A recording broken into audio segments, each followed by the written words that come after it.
My back is aching and my bra's too tight. My hips are shaking from left to right. And we know Kung Fu. If you mess with us, will you... Why is it that after I watch a good or at least decent movie from the asylum, it's immediately followed by a movie pulled straight from Satan's porta potty? After Scarecrow, I had to watch Scarecrow Slayer. After Death Valley, I had to watch Vampires vs. Zombies. After Beast of Bray Road, I had to watch Alien Abduction. And now, after watching Max Knight Ultra Spy, one of the funniest and best looking movies tied to the asylum, I have to immediately follow that up with The Surge. Or The Source, or The Secret Craft, or whatever name it's going under this year. Doesn't matter, because a turd by any other name would smell as poopy. If you look at the trailer, the movie seems... Obviously no budget and homegrown, but still potentially entertaining if just for how ambitious this movie tries to be with no money and no talent.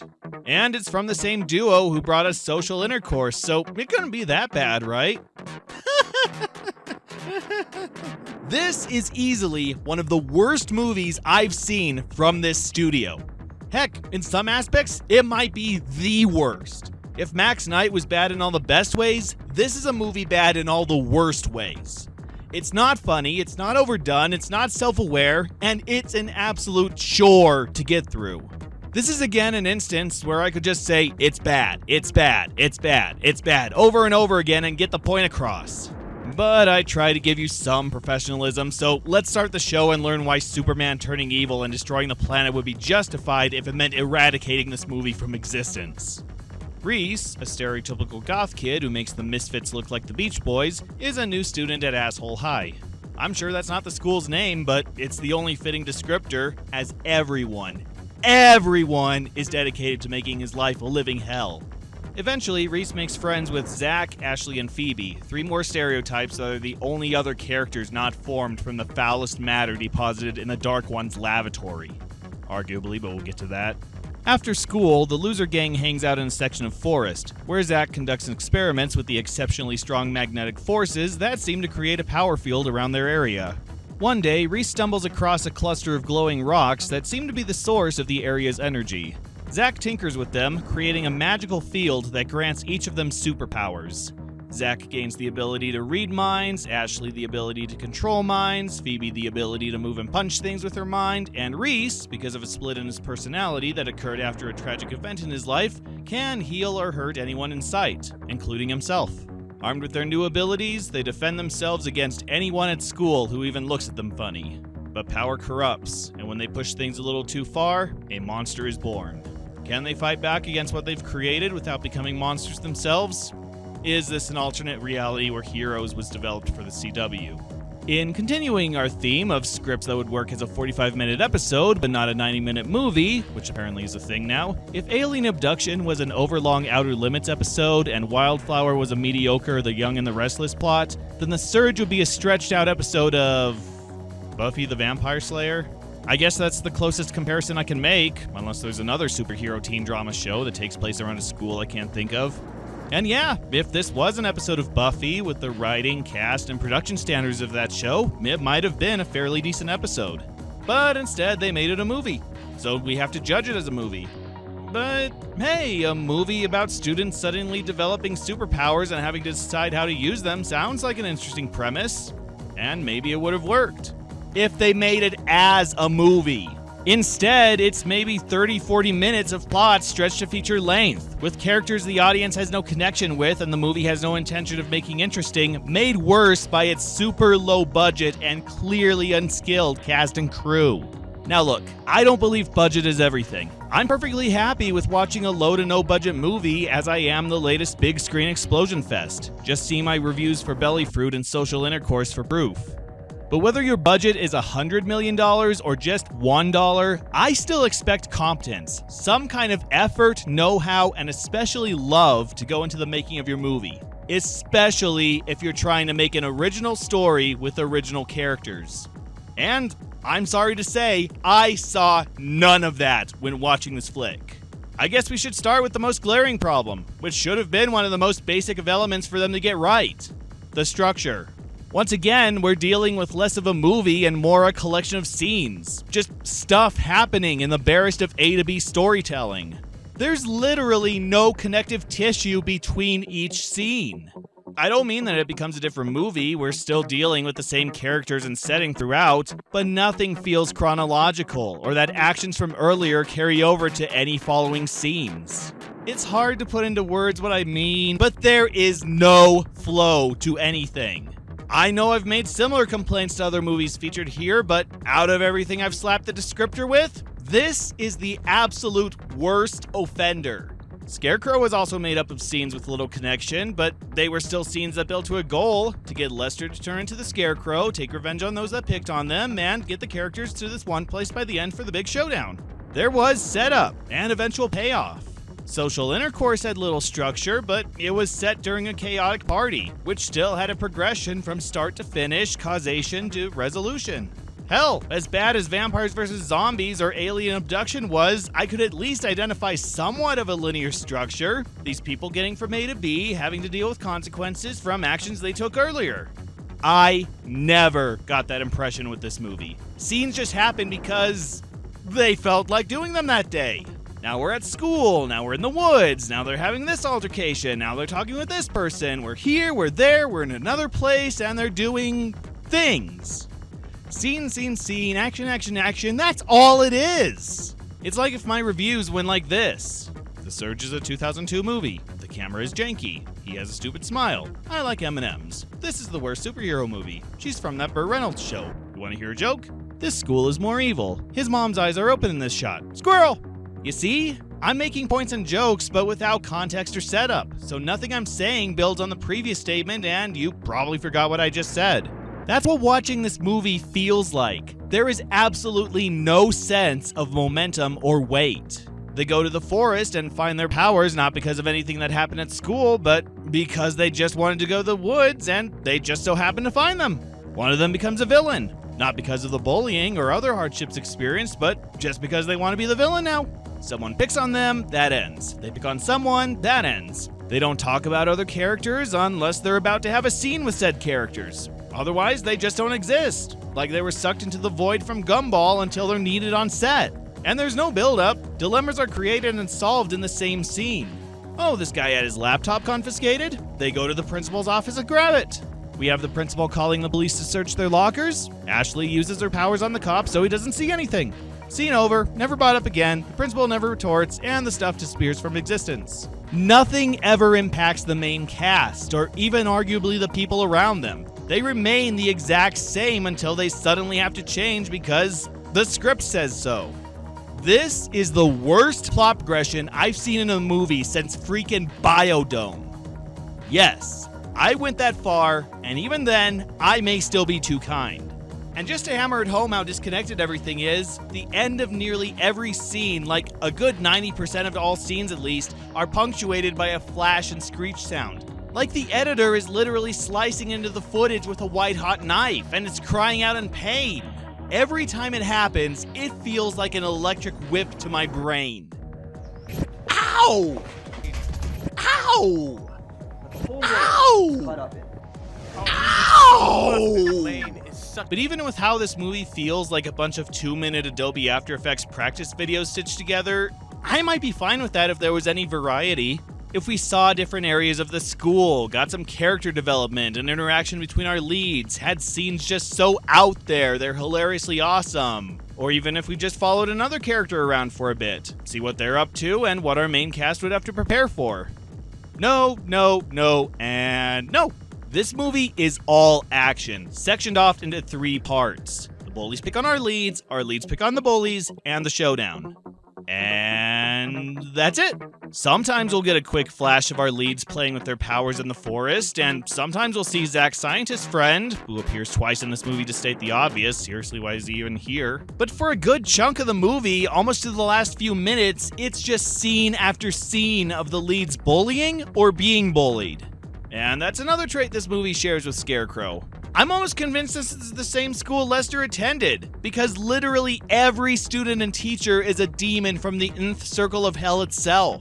Except, believe it or not, I think Lester got off lightly, since most of the school was busy making the lives of these 4 unbearable. Literally every shot at school, they're surrounded by a group of students relentlessly mocking them for their clothes, their car, their art, for tripping, or even just for standing there. They vandalize their lockers, they steal their stuff, they even stalk them home just to throw trash at them. At one point, Reese is picked on, his dad sees the act and reports the student, and the bully attempts to straight up murder Reese. And the teachers aren't any better, insulting the squad to their faces, shouting their life choices and grades to the entire class, and failing them in a test just because they have a feeling they're cheating, giving detention to them and anyone who speaks up for them just to show they're in charge. Meanwhile, the principal and vice principal roam the grounds, apparently not having any actual work to do, permanently confiscating anything they deem contraband, no matter how essential it is to the student.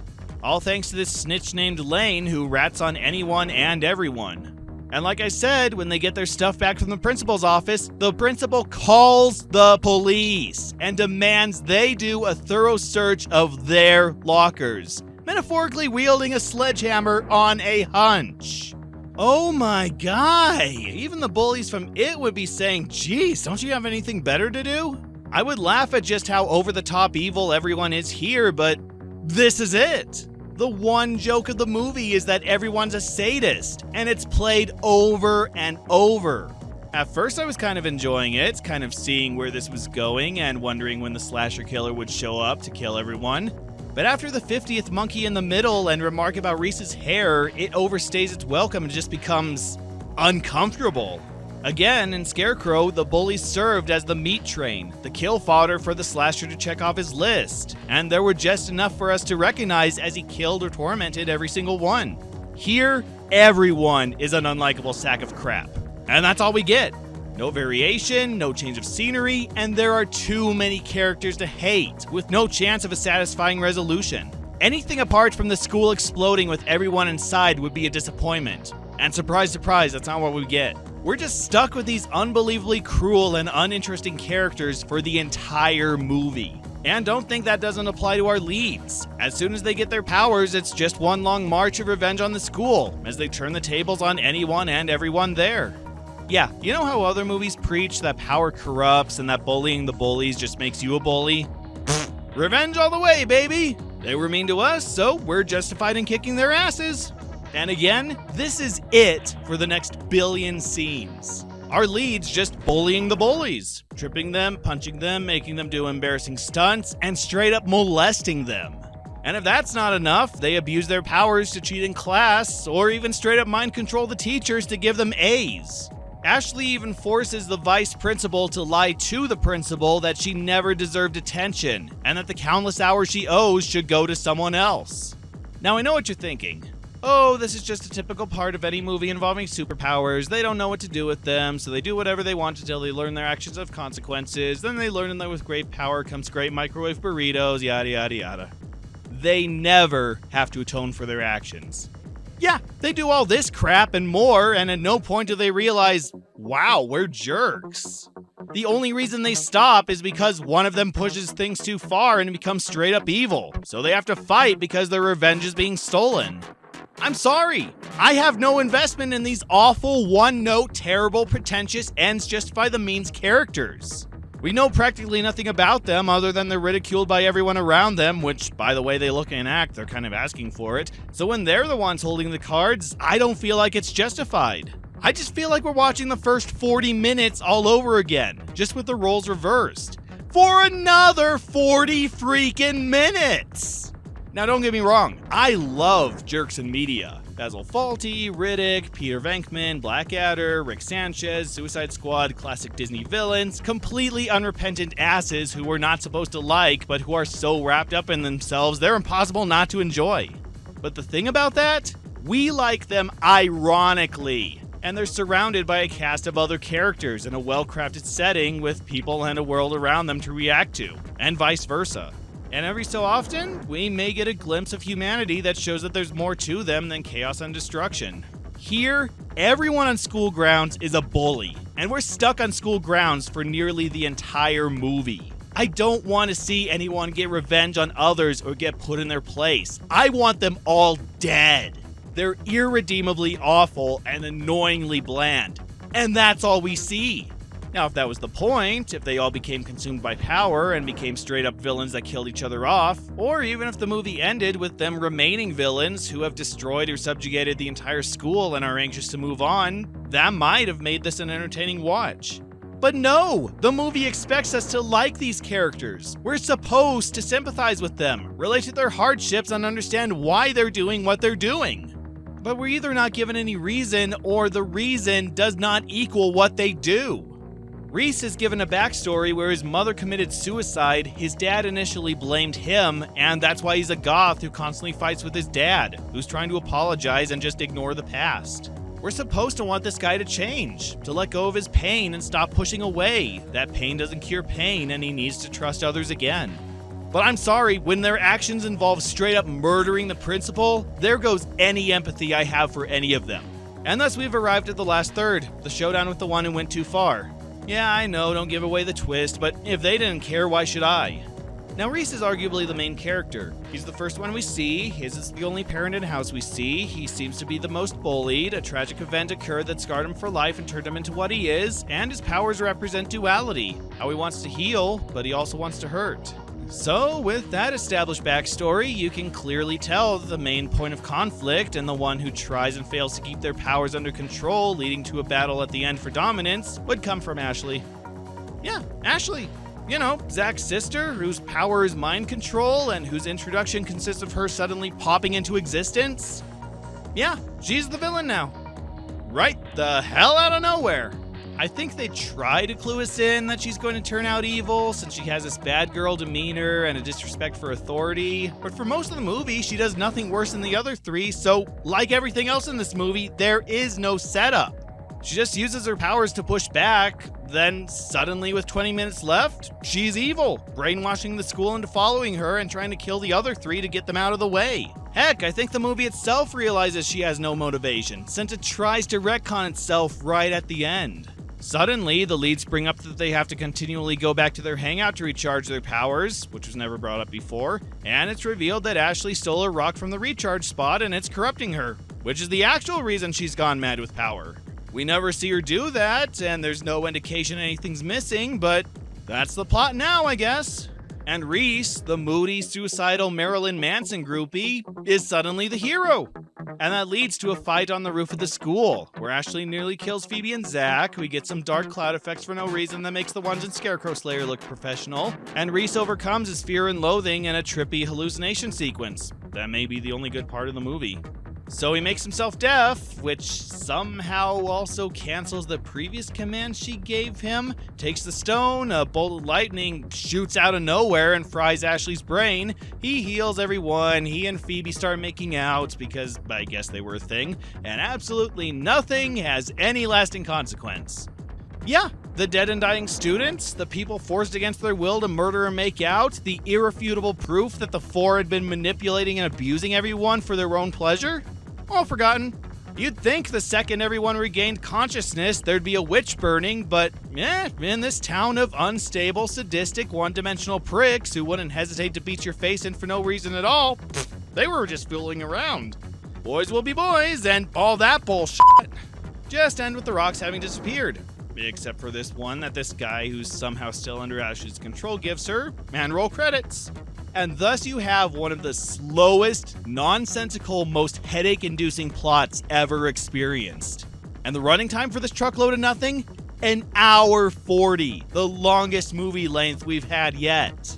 I know that might not sound that long, but for the asylum and for how little this movie says, yet how much of that little it gives us, it might as well be as long as Gone with the Heaven's Gate.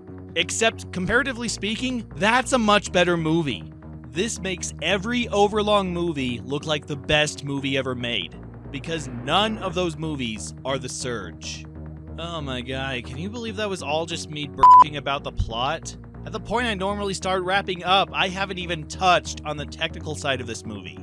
If you're still watching, I applaud you, and I hope you brought your shovels because there's still a lot of crap to get through. On top of the horrendous plot and characters, the acting in this is wretched. At best, it's teen drama soap opera level. But most of the time, it's so bad, I'd rather watch a kindergarten stage play of Birdemic. nobody feels invested in their performances, like they're busy trying to remember their lines so they don't have to do a 29th take. I think the director was just there to tell him to smile every so often, and that was all they got from him. And emotion? Well, let this scene speak for that. Reese, we just found the catalyst for our perfect engine. Ashley, you can't touch that! Ashley, don't!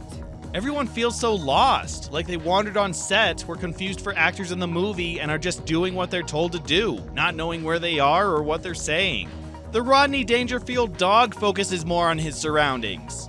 If getting 2 actors to stand in one place and have a face-to-face conversation was too much, you have no business in this industry. Heck, despite how focused the actors seem in reciting their lines correctly, a lot of the dialogue doesn't even come from on set. There is a lot of ADR work where they clearly re-recorded lines after filming. Now, considering how many times I've complained about severe echo to the point I couldn't hear the dialogue, you'd think I'd be happy they went back and re-recorded their scenes. Well, the problem now is that it never sounds like where the actors currently are. Like here, they're outside, but all the dialogue is obviously coming from a soundproof recording booth, and there are no ambient sounds to hide that fact. We never hear birds chirping or wind through the trees. Besides the continuous soundtrack, it's all eerily silent. I believe they're currently outside like I believe these people are currently on a San Francisco rooftop. This field stimulates the neocortex. Life's too short for detention. Where are my whips? I'll try it. Ashley, my evil twin. I'll show you evil. You're next, Reese. Yeah, well, no. What a story, Mark. And if that's not unconvincing enough, they beat out the recent Doolittle movie by about 20 years and not only ADR'd most of the dialogue, but clearly filmed scenes in a way they could insert dialogue later. Here we are. I gotta take a leak. Tell me you saw that. Definitely found something. Cool. You think it'll hold my weight? I heard voices and then... Get her down! Be careful! What just happened? Reese! Can you hear me? And often, when you do see the actors dubbed over, it's not in sync with their mouth movements. Look at this! It looks more like a bad lip-reading video than what they're actually saying. What the hell's going on, Ash? It's called a joke. These are my boys now. They won't hurt you. That's funny to you, Ashley? All right. You're twisted. Aw, you love me, you hate me. Make up your mind! I wish I had a breeze running down my leg. I'd kill for a cookie. Stingray, a double-sided Scooby snack. Yeah, we pick our hotel. It's not even consistent. Some outdoor and indoor scenes are overdubbed, while others are obviously recorded on location. 1 minute we'll have dialogue clearly recorded in another room, then the next we're right back to echoey rooms with inconsistent volume levels and reverb masking what we can hear. How many times do I have to say it? You have to show your work or to be counted wrong. I wasn't doing anything. The burglary was localized to personal electronics, specifically items that belong to you four. Our stuff got stolen. Oh, and remember this goof from Alien Abduction? Will anything ever be the same again?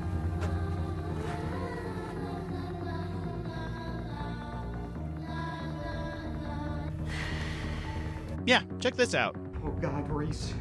What have you done?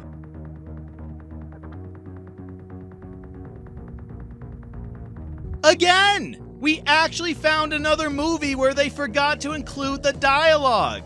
With how much of this movie is ADR'd, you'd think someone would have caught that little error, but no! It was filmed, edited, previewed, and released to the public, all without a single person catching on. It's unbelievable that it could have happened in one movie, but 2? This is... I don't even know what to say. Like the actors, I've been left completely speechless. Congratulations, movie. You are the new contender for the worst sound editing I've ever heard. Alien Abduction, you fought hard, but The Surge has come to take the title away. Enjoy it, The Surge. It's the only wow you're getting from me. Amazingly, despite how bad the acting is, the cast is quite an impressive turnout for a movie like this. Most of the actors either played or went on to play in other Asylum movies or had notable roles in more well-known media. Matthew Skolin, who played Reese, doesn't have that extensive a resume with a 10-year gap between his last 2 appearances, but he appeared in CSI, ER, Charmed, Undressed, and his other contribution to the Asylum, Killers 2. Melissa Renee Martin, who played Ashley, also didn't do much after this movie besides a few cameos in Veronica Mars, but some may recognize her as the original Molly Newton in the Burt Reynolds sitcom Evening Shade. Edward DeRuyter, who played Zach, probably has the most extensive history with the Asylum, having written and acted in several Asylum movies as recently as 2016. Alice Frank, who played Phoebe, has been in a lot of erotic movies, as well as playing Coordinator 2 in Diary. Johnny Vinokur, who played Reese's dad Jerry, has had an extensive film and TV career that continues to this day, including appearances on the long-running Search for Tomorrow soap and voices for the cartoon Hero High. Roger Christian Jones, who co-wrote this movie and plays Zach's friend Mossman, also wrote and featured in Social Intercourse as the rapist. And that brings us to the end of his credits. Susan Wright, who played Kat in Social Intercourse, also has a quick appearance here as Moss's wife. Sadly, she's still hogging the pornography all to herself. Bob Sattler, who plays the cop, has played a cop in a good number of movies, and Armand Garabidian, who appears as one of the doctors at the end, directed several episodes of Mighty Morphin Power Rangers. And Ronald Razak, who plays Principal McKinley, plus Gina Hirozumi, Dana Brady, Stephen Glenn, and David Castro all have other Asylum credits to their names. Just scrolling down IMDb, I've seen editors, directors, crew members, artists, even wrestlers, most with this movie as one of their first tastes of showbiz. But the most surprising name out of this list is David Anders. Yes, that's David Anders. The American guy who plays a British guy who's been in everything from Alias to Heroes to Once Upon a Time to iZombie is here, making his first movie appearance. Yeah, there he is! I wonder if he ever had a feeling he'd go from this nothing performance to one of the most celebrated TV actors of all time. This is the most incredible cast list I've seen from an Asylum movie, but that kind of makes things more tragic. I know, everyone has to start somewhere, but how would you like to be one of the highest paid actors in the business and be reminded you have this movie on your resume? You'd probably wish you could have chosen something more dignified to feature in, like porn. I think I've already established how bad the editing is, but it's done no favors by the other transitions and editing tricks, which are just as ADD as the rest of the movie. Just look at these first-year Windows Movie Maker Please Teacher Notice Me fades, wipes, and motion effects. You can see the borders during the spin effect, in a scene that doesn't require a spin effect. Coupled with the whiteouts, all they do is make the movie all the more OW! Oh, and sometimes they pause. Just because. I admit, my DVD wasn't in great shape and skipped from time to time, so when I can't tell if it's the movie or my disc that's freezing in place, that might not be something to keep in the final cut. The music's passable, I guess, but it's overused. It's a funky techno club beat that's supposed to get the heart pumping and make you excited for the action on screen. But it's all they play. It's either this music or absolute silence. Just audio whiplash throughout. And the credits list 14 songs, which is a surprise to me since I only hear one, maybe two different backing tracks. Compare this to Run Lola Run. That's also a movie that has one major track playing throughout that overshadows all the other tracks. But when it plays, it conveys the fast pace of the movie, a feeling of desperation yet also of hope for Lola to get to her destination in time. And they know when to turn it off and how to build tension for the next scene. It's symbolic, and just as memorable as the rest of the movie. Here, the music plays whenever they feel like it. I guess it's supposed to be silent for when they're in class or at home, and it plays whenever something's happening, but because there's so much action, so much stuff, it feels like it's always playing, and it's the same track every single time. After the 20-minute mark, I just wanted to mute my TV. But I didn't because, what if I missed an oh-so-important dubbed-in bit of dialogue from a character I couldn't see? Oh, and just to hammer in how gothy Reese is, they intro him with What's Clearly Beautiful People by Marilyn Manson, which they very slightly tweaked so they wouldn't have to listen in the credits. Cheeky.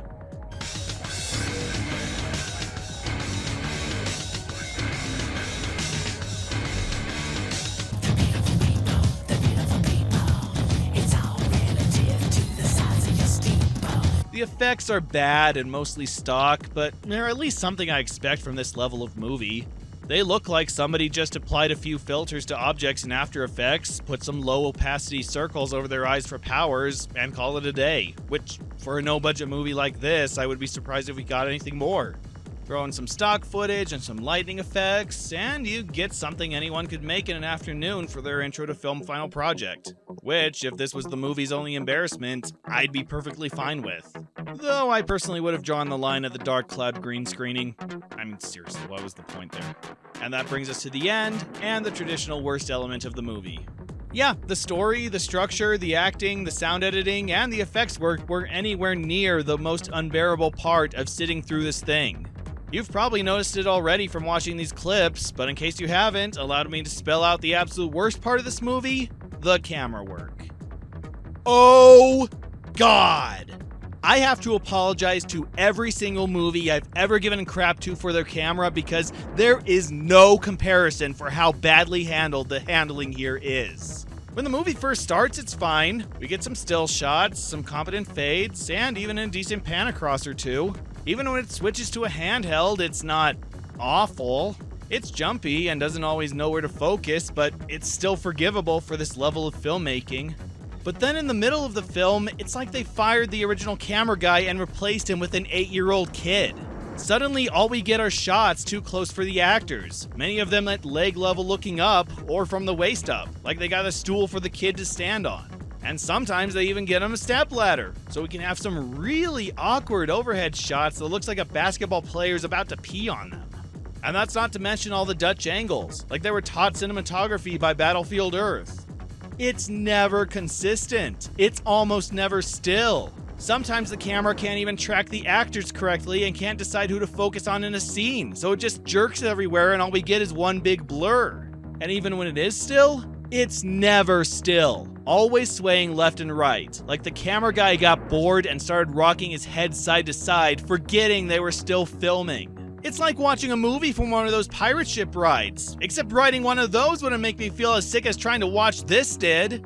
This movie has, without hesitation or a single hint of doubt, the worst, most incompetent, most nauseating camera work I've ever seen. Anyone who's felt queasy trying to watch Blair Witch, Cloverfield, or some other movie with shaking cam, you don't know pain! I felt my stomach lurch and twist trying to watch this all the way through, and while I didn't throw up, gagging and dry heaving did take place. If you ever want to feel seasick without even seeing a boat or body of water, then this movie's for you. Also, please never talk to me. Is that it? Did the film run out of stuff to throw at me? Yeah, I'm gonna stop there because I don't even want to think about this movie ever again. It is, without doubt, the worst Asylum movie so far, as well as one of the worst movies I've ever seen. The levels of ineptitude on display are mind-numbing, nearly every aspect ranging from amateur at best to literally unwatchable. Even among the previous worst Asylum movie title holders, there was competence in some area that I could give them credit for over this. It's so terribly made, it quickly stops being funny and immediately becomes frustrating, getting worse and worse every minute it's on. I can't praise a single aspect of this movie, and just thinking about my experience watching it makes me want to literally puke. I'm sorry if this was a longer and angrier rant than usual, but there is no possible way to make this movie funny. Watching this only leads to nausea and exhaustion. If you've made it this far, consider yourself Gold Plus ZC Infinity card members for sitting through the most unwatchable movie I've seen yet from this studio, and I dread the day one comes along that will take its place. Just don't watch it. If you see a copy, burn it. Even if it doesn't belong to you. If your friend shows you that they just picked up a disc, grab it and smash it across your knee. If they ask why you did that, just say you've done them a favor and saved them from a fate worse than death. That is all they need to know. Skip it, never think about it, and go watch a good superhero movie, which is any other superhero movie ever made. Oh, geez, I'm tired. This movie took everything out of me. My money, my breath, my sanity, everything but my gag reflex. Anything I watch next will be a step up. So what is next? Well, I already spoiled that reveal. Next time, we look at the Asylum's first sequel movie. And it will be the best movie ever made, solely because it can't possibly be as bad as this flick, right? Right?